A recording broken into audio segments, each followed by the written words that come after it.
حاجات دايما بتكون حوالينا في كل مكان وعينينا دايما بتكون عليها، بس هل وقفت لحظه وسالت نفسك يا ترى مين اول حد فكر في الحاجه دي وازاي اتطورت لحد ما وصلت للشكل اللي احنا شايفينه وايه القصه وراها؟ كل حاجه بتدخل فيها الشوكولاته بتبقى احلى اكله وما بيختلفش عليها اتنين.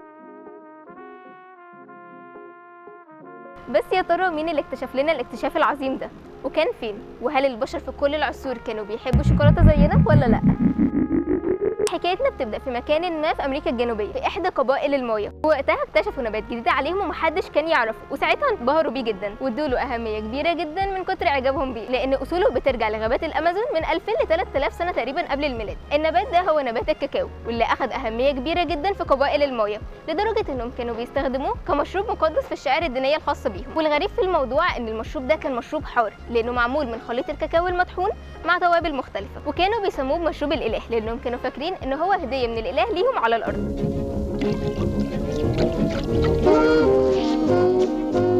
وبعد فترة كبيرة وبالتحديد في القرن ال 12 الميلادي ظهر جماعة الازتكس اللي هم السكان الاصليين وادوا له اهمية كبيرة جدا لدرجة انهم كانوا بيستعملوه كعملة في التجارة. بس يا ترى ازاي اتحول الكاكاو من مشروب مقدس في الامريكتين للشكل اللي احنا عارفينه النهارده؟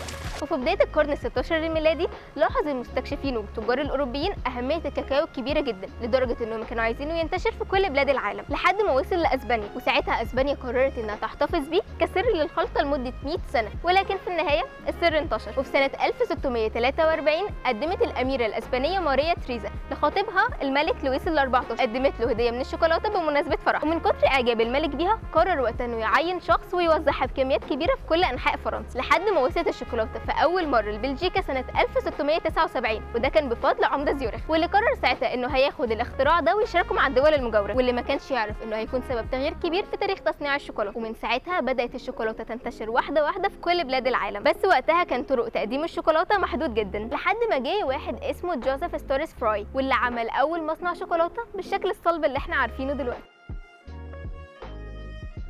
ومن ساعتها انتشرت الشوكولاته بالشكل الصلب ده في كل انحاء اوروبا لحد ما جت لنا شركه اسمها بي وورد، والشركه دي باعت اول اشكال مختلفه من الشوكولاته زي اقراص شوكولاته مضغوطه وتماثيل صغيره ومعجنات كمان، وده اللي خلى بلجيكا من ساعتها هي من اهم رواد الشوكولاته في العالم. ومع الشكل الصلب الجديد للشوكولاته بقت منتشره في كل انحاء العالم، وفضلت سوق تصنيع الشوكولاته مليان كل يوم بالتجديدات والاختراعات لحد ما وصلنا للاشكال اللي احنا نعرفها النهارده واللي عمرها ما فقدت اهميتها بالنسبه لنا.